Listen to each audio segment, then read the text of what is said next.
Hello and welcome to the panel. We'll be speaking about keeping Ukraine in the global media spotlight.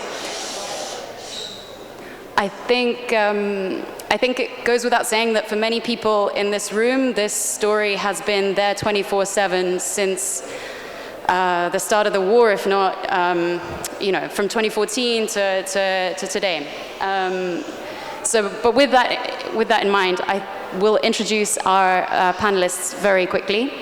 We have Yaroslav Trofimov from the Wall Street Journal, Martha Little from Audible, and Rachel Corp from ITN. And what we're going to do is start with a introductory kind of keynote address from Yaroslav, who has spent the past 8 months on the front line and doing some of the most incredible coverage of the war in Ukraine. So I'll pass over immediately to you. Thank you for the very kind introduction. So we're talking about the importance of keeping Ukraine in the headlines, the importance of the media. And I'll just maybe kick off with an experience from a couple of weeks ago. We were in the city of Kupiansk in the Kharkiv region, which was just retaken by Ukrainian forces on the western bank of the Oskil River. And there was a bridge to the eastern bank where the Russians still were. And we saw about 20 soldiers roll up to the bridge in their pickup trucks and started walking. And so we decided to join them, follow suit. And turned out that they were members of the International Legion, mostly Americans. Some Irish Brits, but mostly Americans. And so after we walked across with them and sought shelter, I asked them, why are you here? Because most of them have never been to Ukraine before, had no connection to Ukraine whatsoever. And pretty much every one of them said, it's because of something I saw on TV or read in a newspaper article. And I just couldn't stay at home because my conscience wouldn't allow me to do it. And I've heard stories like this all over. We've met a 50-year-old, actually 55-year-old retired policeman from Colorado who cashed out his pension and went to Ukraine to teach Ukrainians, young Ukrainian Marines, how to survive. We've met, a community doctor from Alaska who did the same, put all his savings to buy an ambulance in Poland and drove it to Ukraine. And I think for us journalists, it's not often the case that we see the direct consequence of the work we do and how people react to this. And it was a very educational moment. But I think on a larger scale, this has been Ukraine's strategy of survival. Because if you remember how the war started, there was no American help. The American embassy had pulled out, all the diplomats, all the military advisors from almost all the countries were gone. The only embassy still operating in Kiev was the Polish one. And the Americans expected the war to be over in 3 days. There were no heavy weapons supplied to Ukraine. The only help that was given before the war was portable, anti-tank and anti-aircraft missiles that would be useful for an insurgency that everyone expected to develop once the Ukrainian state was crushed in 3 days. Obviously, that didn't happen. That didn't happen because President Zelensky did not abandon Kiev as he was offered, unlike President Ghani in Afghanistan 6 months earlier. He said his famous words, "I need ammo, not a ride." And as Ukraine resisted for the first couple of months with its own Soviet vintage weapons, with little American help, he sort of developed the strategy of speaking over the heads of governments directly to people across the world, mostly in the West. He would address university commencements, he would speak at rock festivals. And what we have seen consistently in this war is that the public opinion in most Western countries was more in the favor of engagement in Ukraine than the governments. If you look at Germany, government was pushed into doing something they didn't want. Same in France. And so, in part, it's probably because the Ukrainian story is uniquely inspirational. It's sort of David versus Goliath, and despite all odds, through pluck and courage, the Ukrainians are winning and showing that they are standing up for the values that many in the West started to question, or doubt, democracy, human rights, basic freedom. And sort of in a way, it's bigger than Ukraine itself for me. And I was in Afghanistan last year when the Afghan story was happening, and I remember talking to my editors as we were looking at the traffic numbers for the stories from Afghanistan, and they were off the charts. We have never seen anything like this. People cared so much. And I remember sort of our foreign editor saying, this is a story of our lifetime. And yet now the interest that we are seeing in the Ukrainian story is orders of magnitude higher. And it's not necessarily always at the same level, but it's been consistently extremely high. And it was high in the beginning when the fate of Ukraine was not clear.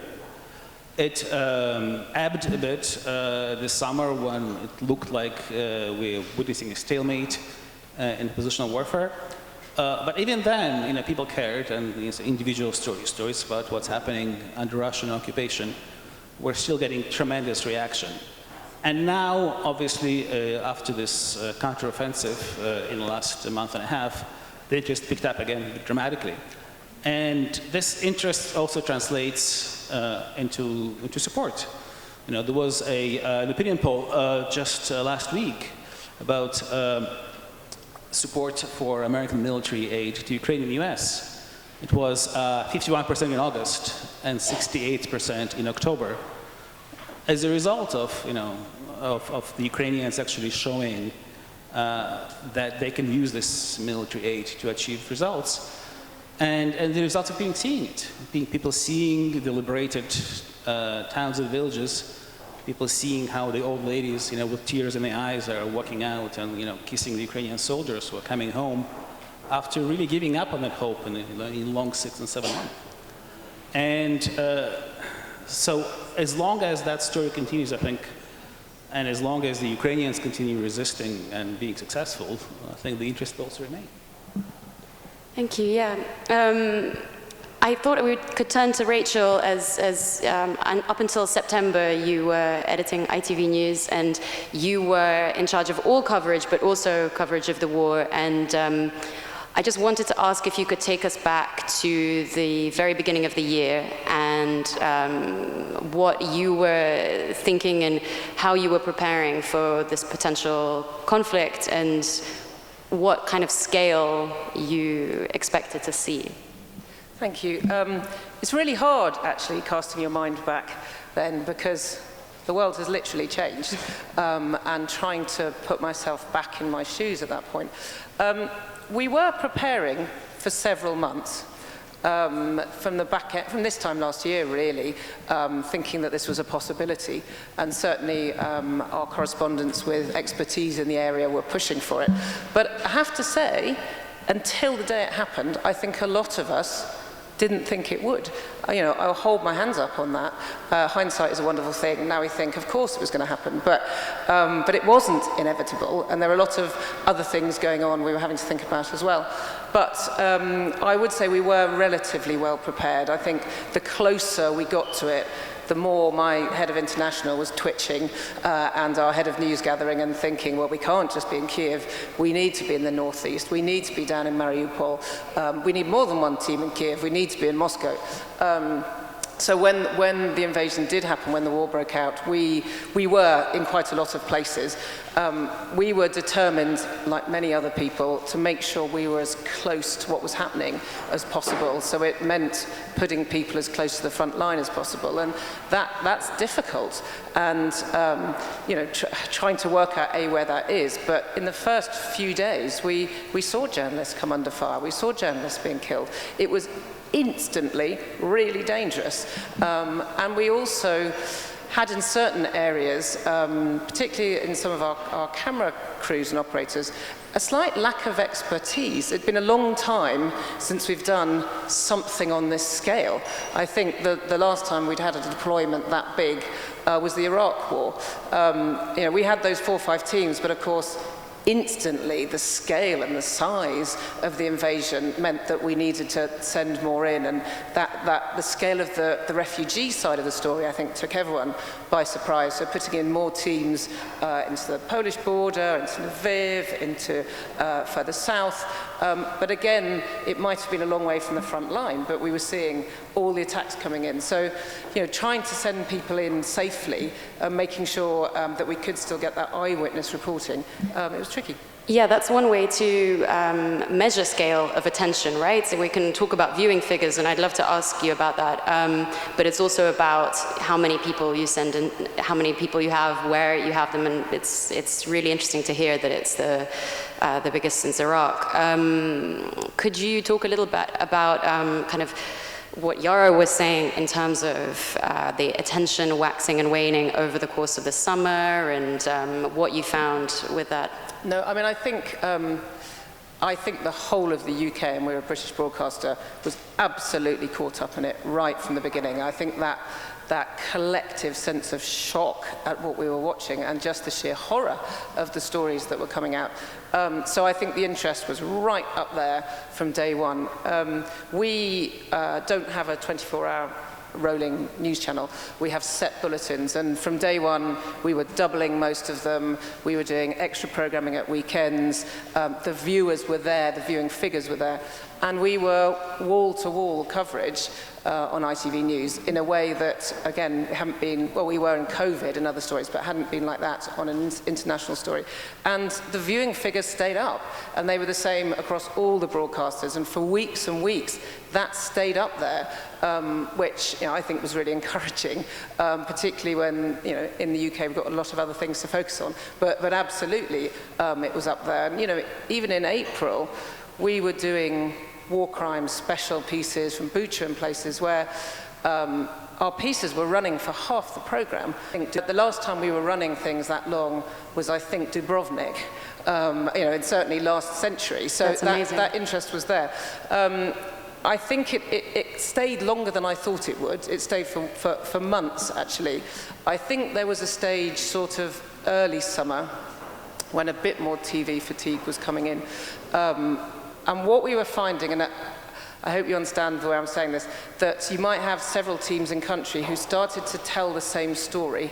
And what I never want when journalists are risking their lives to be somewhere is that the programs might say, oh, I've seen that, or I don't want that. So we did scale back to 1 or 2 teams at times, really focusing in on what we needed to be talking about. The only time we haven't been there was August.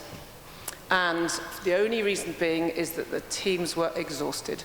They were doing long stints in there, and we needed to give people a break. And I have to say, it made me twitchy as an editor, because it wasn't as if the story had gone away, but we just needed to give people some downtime. But they're back in, and the Queen died, and we moved to a different sort of wall-to-wall coverage in the UK.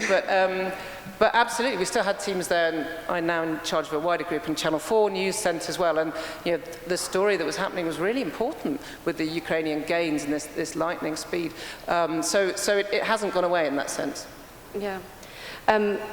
Martha, do you think you could give us kind of the US view? You've come from New York and from the more faraway offices looking at the story. How high up is it on the priority list, and how has that been changing? Can you hear me? Oh, okay, there we go.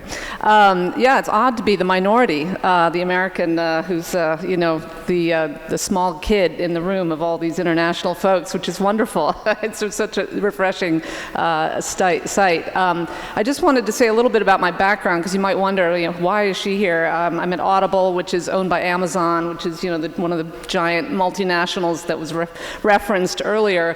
20 years ago, I was a PhD student in Moscow in Gorbachev's archives, looking into the spread of Western values as a means for perhaps why did the Soviet Union collapse. And I was looking at land rights when the transition of power was happening after the collapse of communism to say, you know, democracy in America started with the privatization of farmland and landholders, and, you know, why can't Russians do the same? They used to have private farms, and then it became collectivized, and maybe now is the chance, you know, they can have rights and independence, and, well, we all know how that story went with the buying up of vouchers, I think, for those private plots by oligarchs. So I gave that up, that dissertation up, and went into the media, but, and I would also say, I just wanted to comment on the context in which we in America now are looking at the events in Ukraine, which is, in some ways, we're fighting our own war. I was having a conversation with Ms. Magazine. They're celebrating their 50th anniversary, and they reminded me that women's rights are the first thing to go under tyranny, and we are watching the overturning of Roe v. Wade in our country, and so the upholding of democratic beliefs and human rights is now more than ever extremely important, and I think Ukraine represents that for us. So how does a private company like Amazon/Audible look at Ukraine? Well, we were having a conversation, and I found that I was essentially pitching myself my documentary, which is that, you know, looking at it from the media perspective, a series like Chernobyl, for example, on HBO, dramatized that situation for Americans in a way that's extremely powerful. Now, is it every second factual? No, but it gets to an emotional impact, and that connects to our brains, and then Americans can suddenly see into a part of life that perhaps they don't fully understand, and they actually, frankly, are exhausted by COVID, by climate change, by Ukraine.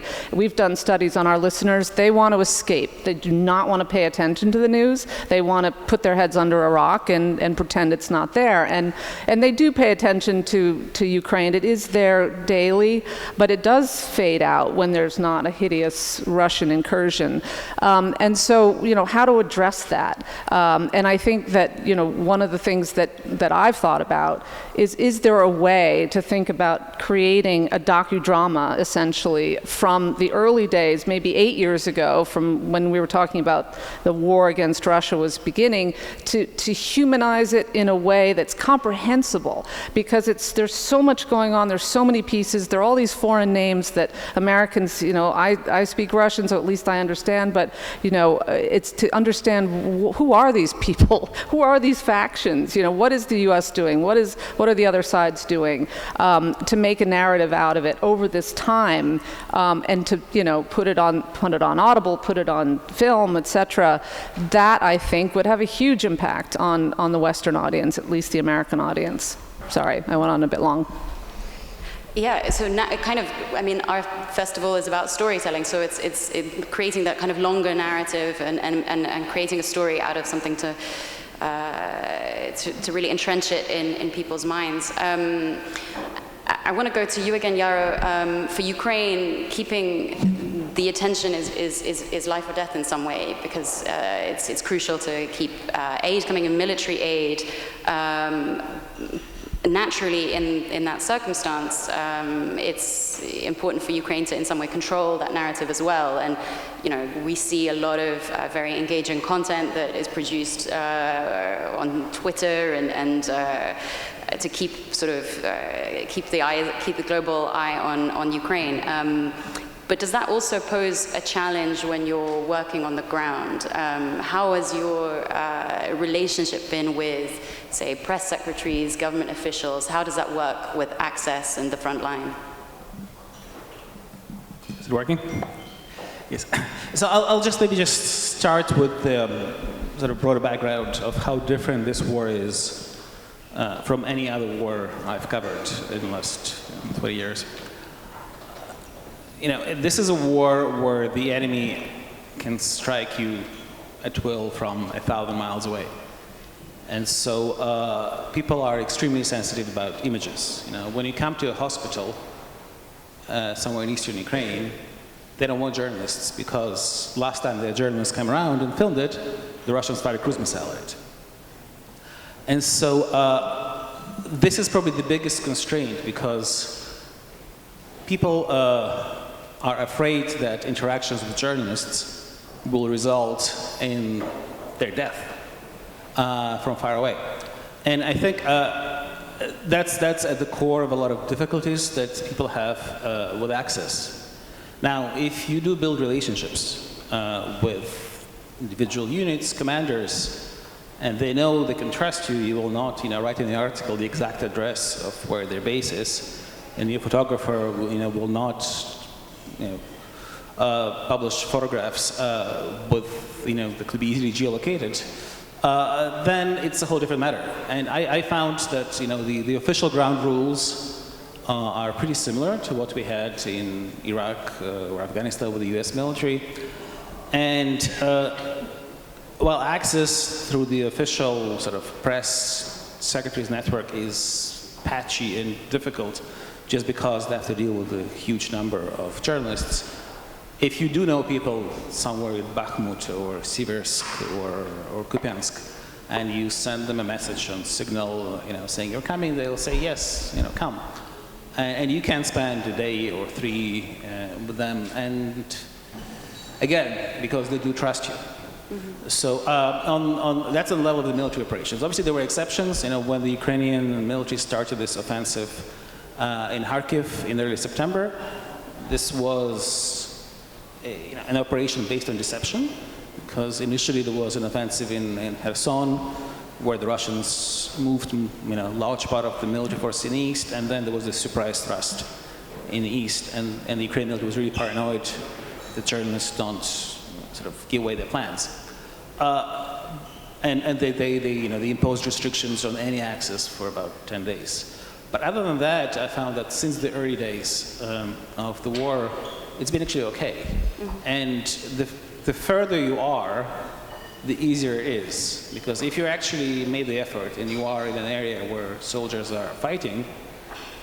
they respect that and they talk to you. When we went to Izum, when the day after Izum fell, we sort of drove in and just found in the street a bunch of Ukrainian airborne troops who were doing the clearing. And they didn't ask, do you have accreditation? Who allowed you to do it? Just ride along, come with us, we'll show you what we're doing. And I think that's sort of troops everywhere, probably. Mm-hmm. The further they are removed from the bureaucracy, the more accessible they are. Yeah.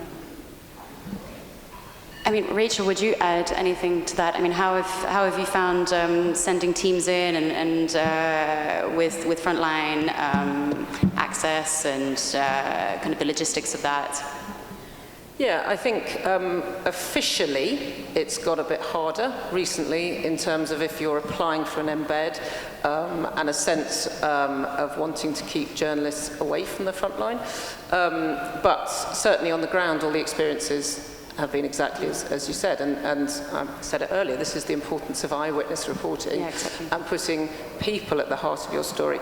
I will say in a slightly different point, but particularly at the beginning, as well as having our journalists on the ground, we were doing a lot of news gathering from London in terms of UGC and Skype calls with people, and I particularly wanted to make sure we were hearing from those areas that we couldn't get journalists to. Mm-hmm. And I think it was such a key part, certainly of the early days and months of the war. And we saw some amazing, effectively citizen journalism, or people documenting their lives, which I think played a really important part as well. I'd never do just that, but I think to tell the whole story, we need a lot of that. But no, couldn't be more welcoming, more understanding of journalists and the role that they've got to play on the ground. And you were also describing before when we were talking about the two AP journalists and using content from agencies and crediting them. I thought maybe you could expand on that a little bit. Yeah, I mean, we, as I'm sure the journalists and others in the room will know, we rely heavily on the agencies for being in countries and in places where we aren't. We did have a team in Mariupol with the awful things that were going on at the beginning, but AP had a team in the hospital, and they were documenting the worst of what was happening and a huge, huge risk to their lives. I'm sure you'll have all seen it. And we did do a powerful report just based on their pictures from our reporter, who was a few kilometres away. And we took the decision with consultation so that they weren't put in any danger to credit them. And I've never known a British broadcaster do that. We pay the money, we get the pictures. But we felt this was something exceptional and it needed to be highlighted. And they'd got out by then, but I'm pleased we did that. I think they deserved that recognition. So, I think that builds a really comprehensive picture in terms of the kind of on-the-ground access that people have had.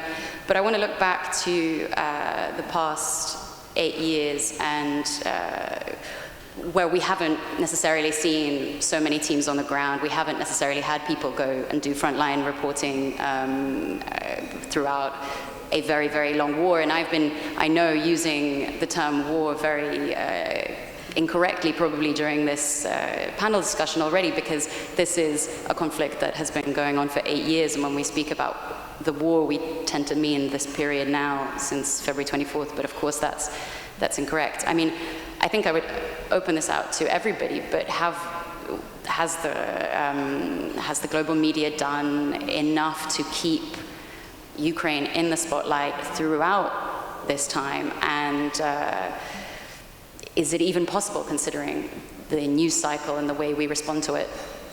I mean, I take your challenge on that. I think some media have been very good.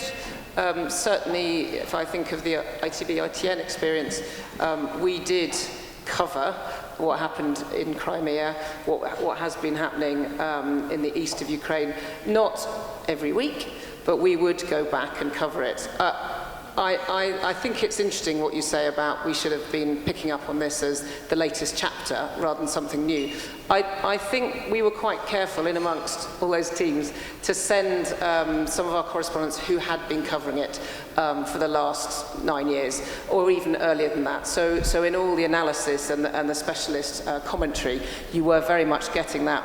We saw this before, we've seen this, and it's set in that context. I do think there was something different in terms of the scale and the intensity of this, that no, this isn't new, but this was a very big new chapter. And certainly, I think the way our audience is responding to it was something new and different in that sense. But I take your challenge on it.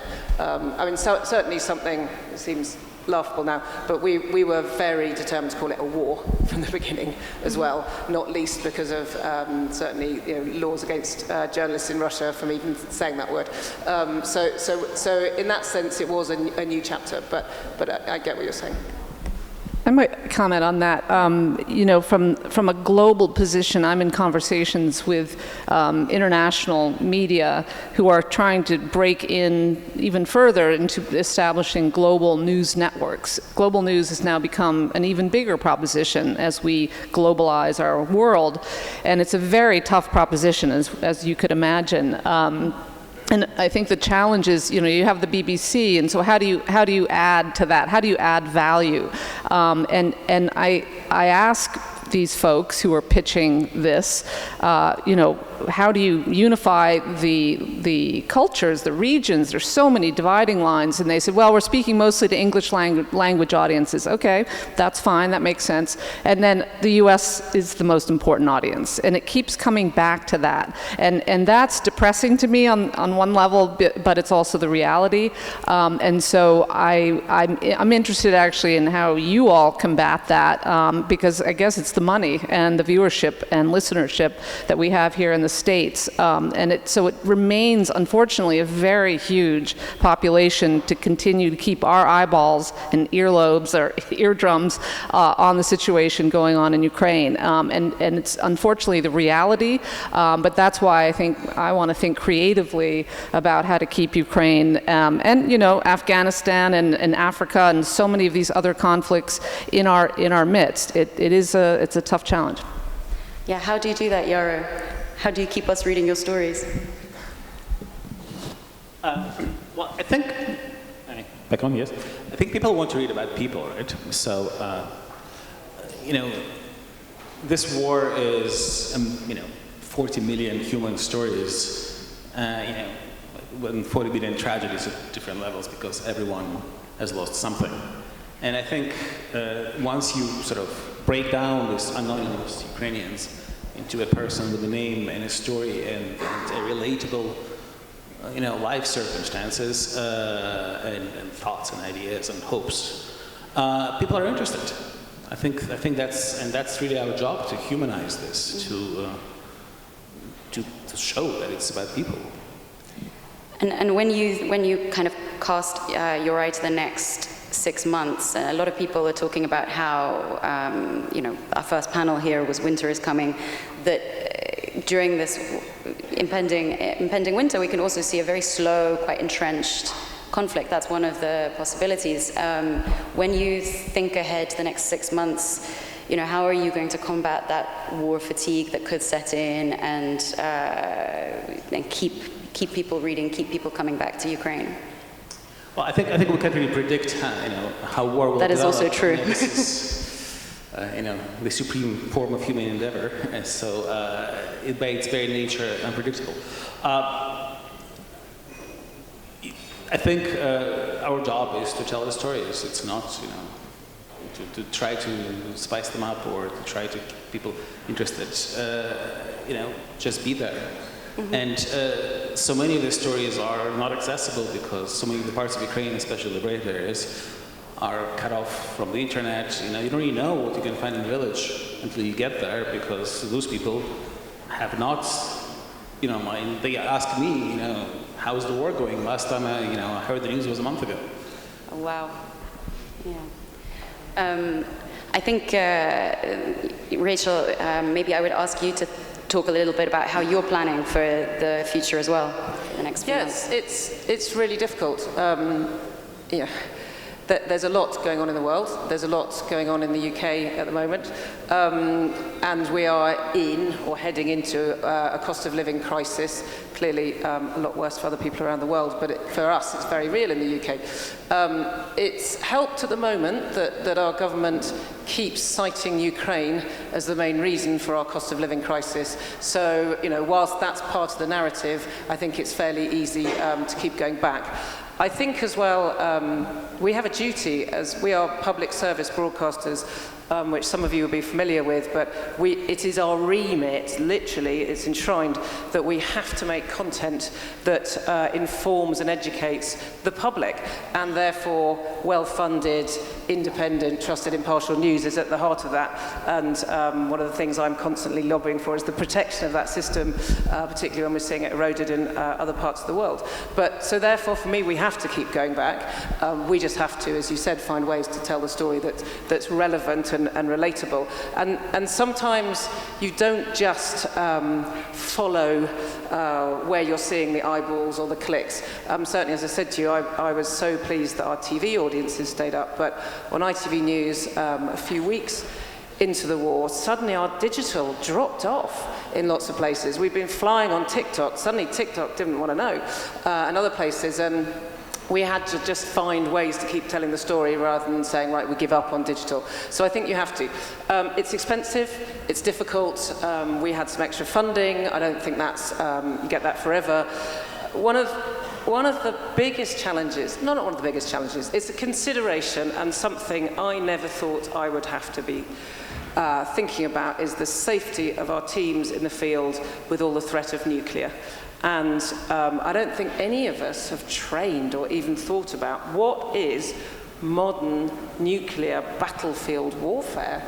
We thought nuclear was pressing a button and it might go over there and it might come back here and it's the end of the world. But this talk of tactical battlefield weapons, and that somehow you've got to send teams to that area and work out how on earth they stay safe in that.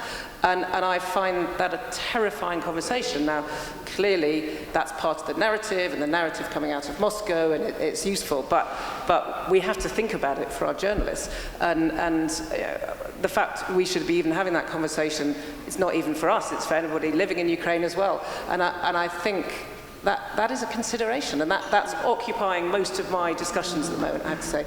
And I find it staggering and depressing. Yeah, that's fascinating.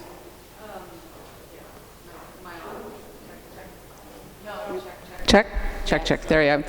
I wanted to sort of comment again on the future and maybe offer a little bit of light in this very dark topic, which is that, I think people get very depressed thinking about the power of multinational companies like Amazon taking over the world and maybe not doing all the good. Well, I mean, what I take faith from is I used to work at NPR, which was a public media national organization for many years, and I had real struggles with my own conscience about leaving that and going into a private industry. And I'm happy to say that the values I took from NPR, I still get to use at Amazon, at Audible, and I keep thinking, it's like, do they know I'm doing this? Do they know that I'm doing investigative journalism, that we're digging into corruption, that we're trying to get into the room where it happens, where the power is being decided, and we're having some success, and our listeners are really picking up on that. And so, Jeff Bezos, he does personally own the Washington Post, so there's that, but he's, there are a lot of other problems, clearly. But I just want to say that even under the guise of for-profit media, stories like the Ukraine struggle against Russia are fascinating to us. They're very much important to us, and it's not all about making money. There is an interest in seeking out truth and in providing many perspectives. So I hope people take a little bit of hope from that.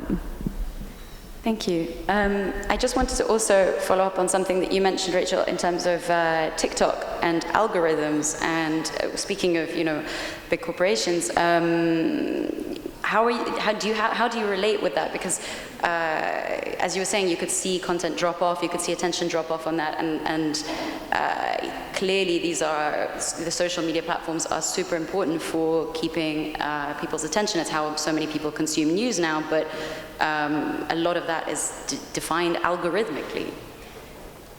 Yeah, it's really hard in that sense. But I think we have a duty to get to where our audiences are and where they're consuming. So I think it's finding ways to make it relatable. I mean, we were talking, I think you can go too far. You don't want to suddenly just be talking about the poor lion in Kabul Zoo when there's a lot of human suffering going on. So certainly you don't go to that. But I think keeping that human connection, showing some empathy, I think that's helping as well. Maybe thinking about longer form or doing podcasts rather than just the clicks on TikTok, which were working at the beginning. But we've got some quite exciting project coming up, just if we're talking more broadly, where ITV is creating ITVX, which is a streaming platform as opposed to a catch-up service, and news, bespoke video-on-demand news is right at the beginning of that. And where I'm quite excited is it's our own client's platform. So there's no funny algorithms that you're working against and no idea how to get it on there. We'll get the data back on that and really knowing what people want and what they're watching. And it's just trying to bring a bit of that power, I suppose, back to us. But that doesn't mean we're coming off the social media platforms anytime soon.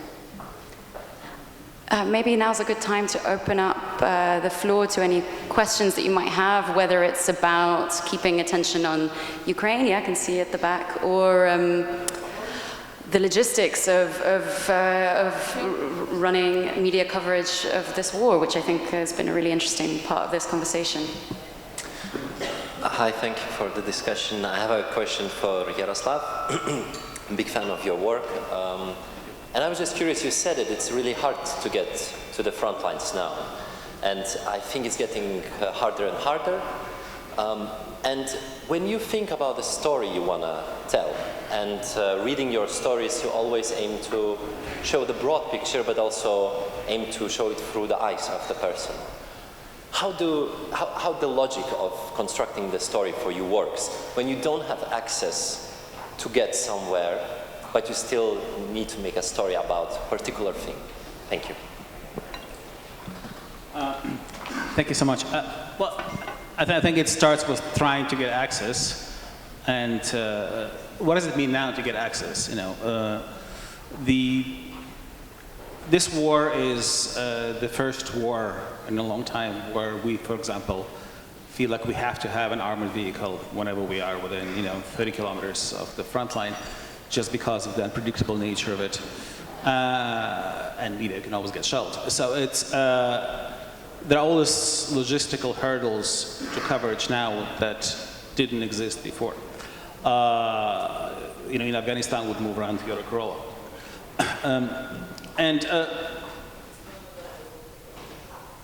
You need to be there. I mean, there's really no going around that. Like, to be able to tell a story, you really have to make all possible efforts to get there as safely as possible and to see it, especially in these current circumstances where there is no coverage and you cannot reach people remotely in most of these areas around the front lines or in occupied territories for that matter. Thank you. Are there any more questions? Can I just say one more thing? I keep meaning to say this. In terms of global coverage, I wanted to really shout out props to Natalia here and her group CODA, because from where I sit, we get pitched a lot of things, and it's a lot of the same old rip and read kind of journalism, and I have been so blown away by the coverage that they've done of technology and dictatorship. It's really cutting edge, it's really sophisticated, it's really deep. There's a series coming out in January, I think, and we're very excited about it, and I keep telling my leaders that though they're small, they're mighty. And I think that kind of on the ground, and they're on the ground in multiple parts of the world, support them, because the kind of work they're doing is really innovative, scrappy, and I just think I want to see either CODA become the master of the universe, or many more of them in other regions, because I think they're a model for everything. So was that shameless enough?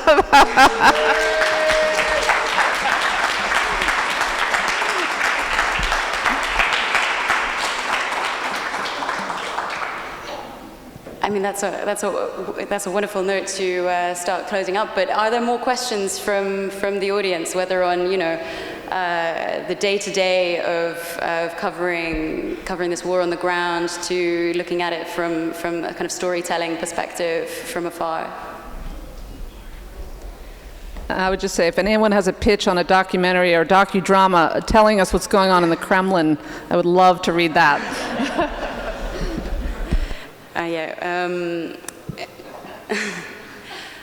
I will take the moment then to maybe respond to something that was raised in this morning's panel about the importance of getting your language right. I think Alexei spoke about these headlines at AP and Reuters talking about, I mean, maybe it was different agencies, but talking about the referendums, or the so-called referendums that were staged by Russia, and how important it is to make sure that you're getting your language right when you're talking about that kind of thing. Again, going back to sort of what we spoke about today in terms of whether you're saying full-scale invasion or war, or referring to this period as a war versus everything since 2014, I think this is something that people work on the whole time and have to constantly check themselves on, and I, as a writer of the FT, constantly trying to get this right, often getting it wrong, but being very conscious of it. I wonder whether you would add anything to that in terms of the language that we use when we talk about this invasion. I was thinking, for example, about the leaders in again, so-called leaders in these occupied regions. Do you call them Russian-backed, Russian-installed, brought in by guys with guns? How do you fit that into a headline? What do you do with that sort of thing? Yeah, I think we were actually very careful with language early on, and because it's, language is owning the narrative. How do you label it? That will become, we were just talking about, the energy crisis in the UK because of Ukraine, but it's not because of Ukraine, it's because of Russia. And when we write about this referenda, we say sham referendum, yeah, because it was a sham. Nobody seriously took it. When we talk about the authorities in Kherson or in Donbass, we see the Russian appointed occupation authorities, collaboration authorities. And, we have to call a spade a spade. Yeah. Yeah, but even Russian appointment feels like, to me, sometimes a bit too soft that someone put a hand up and said, oh, well, they were appointed by the Russian occupation administration. Yeah. So, yeah. that's where the authority stems from. Yeah, exactly. I agree with you. I think one of the things as journalists, we're always trying to condense things and make things pithy and short. And dangerous. There are some stories you just can't do that with. Yeah. Brexit was another one. But I think you're right. And it's giving this story the space to give the context behind it and never turn it into a Rush thing. And you're right. I mean, we often say, yes, Russian installed or so-called. But I'm not sure we get it right all the time. And I think we have to keep checking ourselves. Yeah, I think it's super important. I would ask again to the audience for any questions, and if not, please. Maybe it's not a question, just a comment about this wording, which is extremely important. On some point, I'm involved for years all these occupation issues here in Georgia. So my observation is the wording, which has been used before in Georgia, before the war in Ukraine. It's extremely important and influence everything. For example, if you go to EUMMM here, international journalists are brought by EUMM to this occupational line. They use not the occupation line, but administrative line. And when our citizens are kidnapped by Russian militaries and brought to Trin Valley prison, they call it detention. And when there is a kind of negotiation to get these people back and to save these people, they say it's a reconciliation process. So once I remember we had a meeting with representative international organizations, and we were delivering them information collected by us on the occupation line, what's going there. It's a lot of data with photos, videos, proof, and everything. So they said, thank you very much, it's very interesting. So we also interested what will be the argument from another side of the conflict, so they meant Russian. I said, I want our position will be very clear. There is no sides of the conflict. There is no conflict. There is Russian troops on Georgia territory. There is no Georgian troops on Russian territory. That's it. So the same story with the Ukrainian war. When somebody referred it as a conflict, you maybe remember it's just recently Prime Minister of Finland has been asked, so how do you see the end of this conflict? This is not a conflict, just Russians get out of Ukraine, that's it. So, and even journalists, especially Western journalists who are not very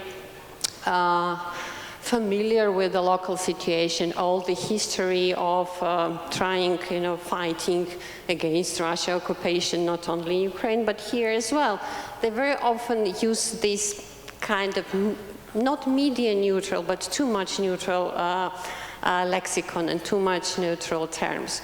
So now it looks much more clearer, so just my comment would be to continue to make it as clear as possible, and there's neutrality. Can I jump in?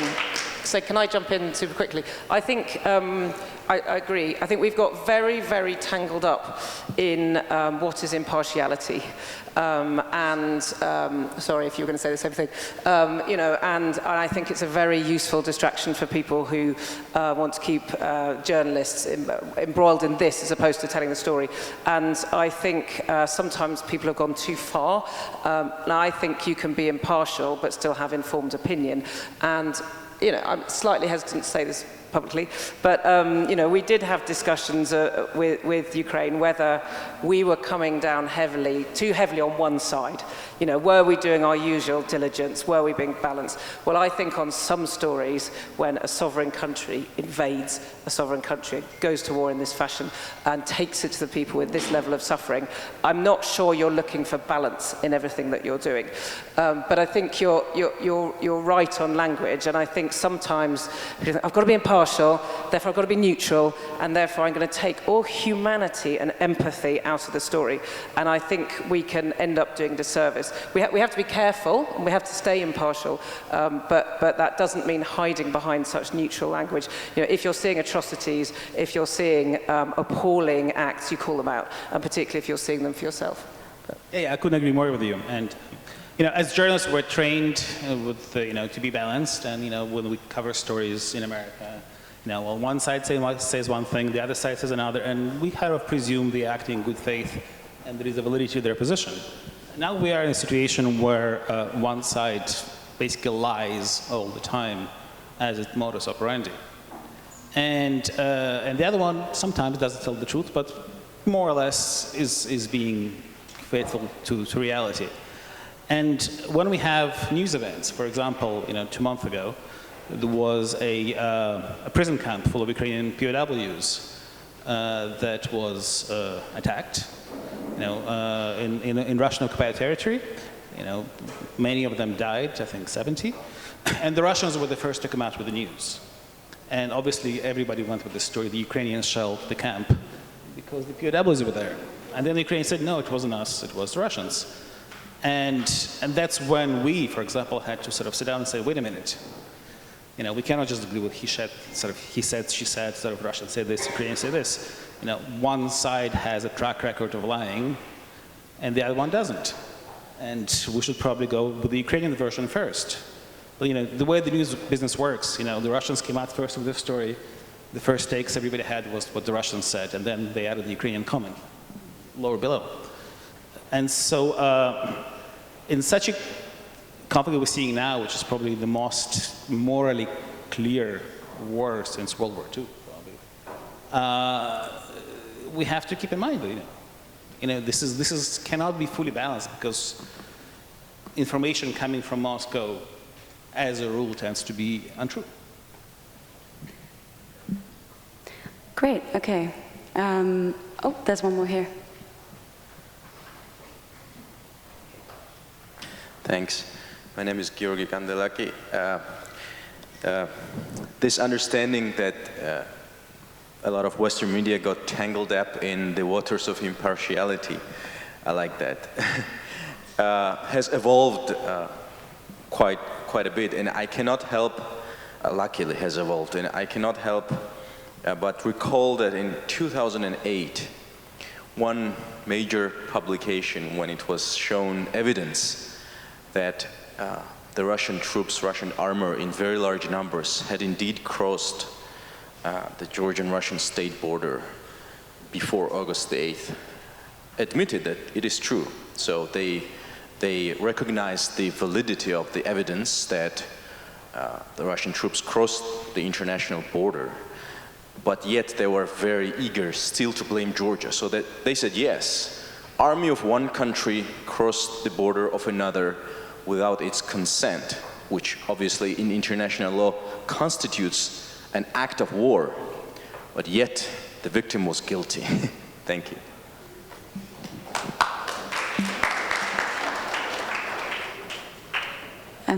Thank you very much, and we're already over our time, but thank you so much to our panelists. That was a really interesting discussion. Thank you.